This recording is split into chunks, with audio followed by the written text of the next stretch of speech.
What's up, Mogul Lights? Midwest Chief here. Today I'm bringing you my Folktale deck profile. Now, I am going to be featuring some cards from Glory Valiant. Those cards will be peroxied. And let's get into the video. Alright, so the deck is, like I said in the intro, is Folktale, Dungeon World. The buddy I have is Wonderland Walker Alice. I play her at 4. I play her at 4 because I kind of really want to see her. Even though I know the new Emma can check top 5 and superior call a Folktale monster for me, I still just want to see Alice. Like, I never not want to see Alice. I want to open it. That's why I play her at 4. Like, I know she's a size 2 and stuff like that. I know she might get cloggy in your hand. Well, this is best girl. I was to call him. I'm gonna die for my best girl. Whatever it takes. Me and Alice are going to sit there. We're going to swing this teapot hammer in your face 15 times and win the game. Next up, for Henry. Now, I know 4 might seem really excessive, but this is one of those you need your item or you die deck. And I only play 3 of the item.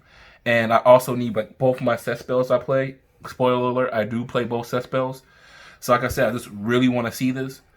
Like, sure, it would be nice to see my set spells or my book, but if I can't, Henry really gets me there.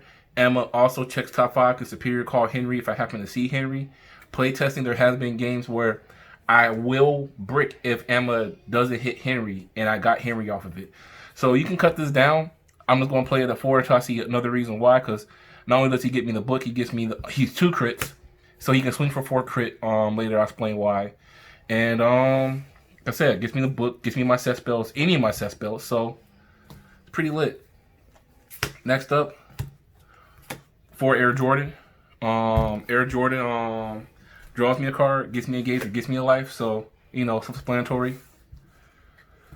Next up is 3 of the new Emma. Now, she has a named ability, so that's the part that kind of sucks, but this is the one that lets me superior call things. When she's destroyed or enters the board, she has double attack. She's really nice against the Time Dragon matchup because my stuff can't be nullified, my stuff can't be bounced. So 3 is fine. What's it called? I tried playing it at 4, but nah. Her once per turn effect makes her a dead card afterwards. So it's pretty fine at 3. Might cut her down to 2 and side 1, but so far I love her at 3. She's just so adorable. Next up, 3 the Little Mermaid. This is the spell null. She also gets me 2 life. I actually do be calling her quite a lot to get that 2 life to keep bumping my life back up. So that does come in handy quite a lot. She's just a spell null. I can spin to the bottom of the deck so I don't deck out. Also, what I forgot to say in the intro, this isn't the Lost World variant. I know a lot of people like to play Lost World, Miseria, Turbo into Miseria, and do all this extra cute stuff in Legend World and Dungeon World. Here's my quick PSA about that. If I wanted a Turbo Lost World deck, I'll just play Dimension Dragons. That's just the truth. And not everyone want to play Lost World. You don't need to be competitive to play Lost World. I mean, I know that sounds contradictory, but you can be aggressive. You can do things outside of Lost World. And anyway, I'm getting sidetracked. I'm gonna keep going. I play 3 of, I never even learned her name, Moonlight Flare Emma. This Emma helps me recur my Folktales from the drop zone back into my book or into my soul, my set spell. Happiness Neverland, I think it's called, but I'll get into that spell a little bit later down in the video. She has double attack. She also says my soul cannot be dropped and my effects cannot be... No, my effects can't be nullified. My souls can't be dropped. My item and spells can't be bounced or destroyed. So between having these 2 in a set spell or into my book, I got some pretty solid protection. They could also be on the field to get that protection as well. Also has double attack. She's a 3 crit swinger when my set spells on full effect.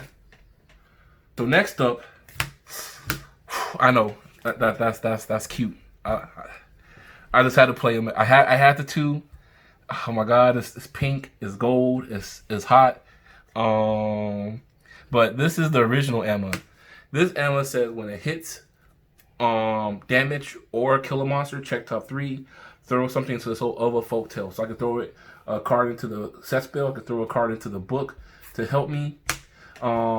That's it. Just the fact that she can interact with the set spells as well. I was going to play the one Emma that when you attack, you can throw a card from your hand into the book to draw a card and gain 2 life. But she only interacts with the book, while this can interact with the set spells in the book. So that's why I played this over her. She also doesn't do anything while she's in the soul. So that's why I play her only at 2 versus the other ones, because those also give me some kind of protection. And she also, when she dies, she draws a card. So when I combo her with Hexen Ceremony, I can gauge to draw 3, which is usually pretty nice. Next up, I played 2 Snow Whites. I was playing this at 1. I really found out the Penetrate does come in handy. I kind of do want to see it. And she also recurs my monsters by taking one from the drop zone and putting it back into the book if I need to. She also gets plus 4,000 power, which a lot of things get big in the game lately on defense. So really being able to get sometimes that extra 4K power or 8K if I get both of them to the soul, this really helps me beat over some things. Next up, 2 of this homie right here. What is your name? Is your name Team Kyle? Trump Soldier. I don't want to use the word Trump. Ew. Anyway, what he does is he's my damage reducer when he's in the soul of a spell or a book. So I side the other ones. I ain't gonna get into the sideboard later, like I said. Sideboards is really a personal thing for y'all, wherever y'all metagame, wherever y'all decision is. But I do like the fact that at the end of his battle, you can throw him to the soul of the spell, deal damage to your opponent, and draw a card. That really helps me ramp up my set spell, so I can get to the +2 crit combo faster. It burns them a damage, it draws me a card. So if I do this with the Happiest Neverland, I draw 3 cards and burn them 1. It's pretty, I like it, it's pretty nice. That's it for the monsters. Next up, I played 3 of the book, the good book. I know its name is Ic Biblio, but you know, as a Christian, I like to call it the good book. This book is basically my my Toon World. When my Folktales die, I can pay 1 life and put them into the soul of the book. And Ic Biblio's effect is called March and Panic. I can spit out 3 monsters on your turn or my turn, and trigger all types of enter effects and whatnot. Helps me dodge attacks and all that other good stuff. I'll explain more a little bit later. Anyway, I'm gonna keep going. That's it for the items. I just played those 3. Now I was gonna play it at 2 if I chose to play the other item searcher, which is the 7 dwarves, because it searches from drop or from deck.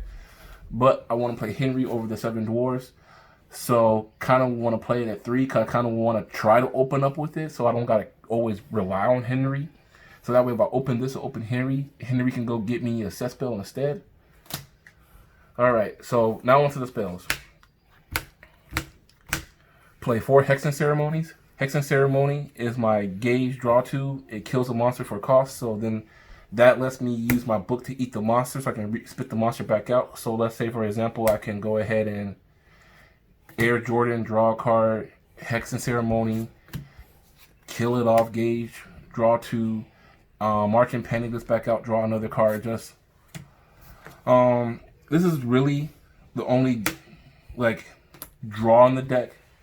I can also use it on both players' turns, so I kind of want to play it at 4. Because it can get cloggy if it wasn't a counter, but I can do one on my turn, one on your turn, my on one turn. You know, I can do it anytime I need to on either player's turn. So usually if I have a draw 2 like that, I usually play it at 4. Next up, I play 3 of the shield, where if you can off-fight attack, then you can kill a monster, gain 2 life, draw a card. I play it for the life, I play it for the draw, I play it for the shield. Next, I play the 1 shield that says nullify attack, a card can't stand. A lot of things got in attack in this game, and I really don't want to feel like dealing with it, so sometimes just nullifying it, saying it can't stand. A lot of things also say it can't be rested, So I was still nullify attack, and if it did have in attack, just, alright, I can't rest it, but it can't stand as well. I play the charge and draw for the deck. It also lets me recur a Folktale back into the book if I need to. Next, I play 3 unfreezings just for consistency purposes. The main thing that keeps me alive is I play 3 buddy block. I really want to try to find a room for the 4th buddy block. But so far, the 3 buddy blocks been working pretty good because the deck's pretty aggressive. So usually, let's say if I go first and second doesn't matter, but let's say it's in battle. By the time I use one of these buddy blocks, I'm pretty sure I can go for the kill next turn.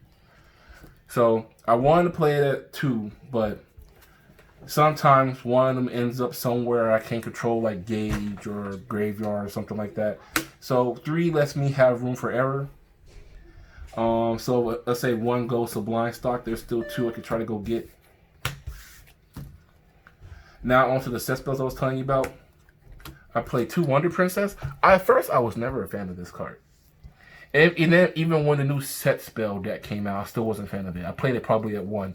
But now, just to pop it, gain that Gauge, it really helps sometimes because there'll be times where I'm using my Alice, which is, where's she at? Hold on, guys.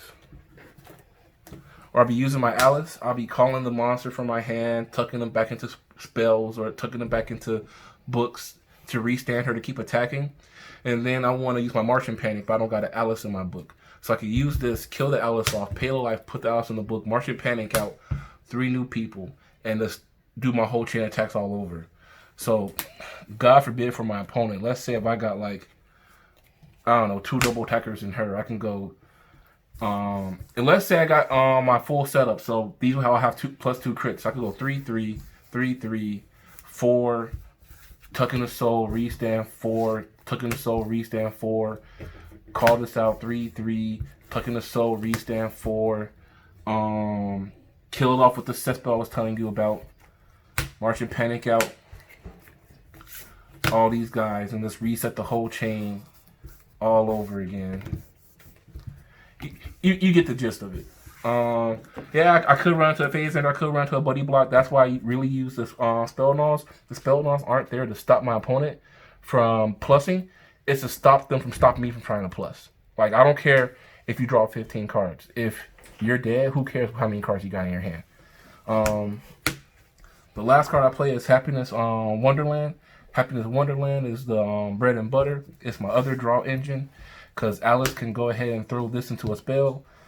During either player battle phase, when a card goes into this card's soul, I draw 2 cards. So I can go ahead and like draw 2 on my turn, draw 2 on your turn. She also gets give all Folktales plus 5,000 power for each card in this card's soul. So let's say you get to 4. Every Folktale got like plus 20,000 power. Wait, did I do math right? Yeah, plus 20,000 power. So they're going to be smacking over anything in their way. Link attack a dual seer, who cares? Also, when her soul hits 3 or more, they all get plus 2 criticals. So, sure, we do a lot of attacks back in the day, but there are small crits, and so those are just pokes. Now, it's a slugfest. We out here not slapping you no more. We out here just meat mopping you like Broly did Frieza in the Dragon Ball Super movie. But that's it for the deck. Now for those who are interested and wondering why I don't play that restand spell in Folktale, I kind of could get the job done without it. If I do side it though, I side it at 3 personally for me. For my Electro Deity matchups, because you know, thanks to the Japanese Buddyfight channel, what's it called? We found out that I won't say it's an auto win for Folktale against Electro Deities, but it's kind of really is an auto win for Folktales against Electro Deity, because when they sit there and go, oh, I'm gonna use my Amaterasu to bounce back, the end phase you can just chain, not during the end phase, during the final phase, you can chain to that, restand your board, you can smack into an empty bell, and just basically almost kill them, if not do kill them. So it's pretty sweet. Besides that, that's it. The deck really doesn't change much post Glory. I mean, that's the only card we add, but that card is going to help out a lot. And so that's it for the deck profile. Final phase.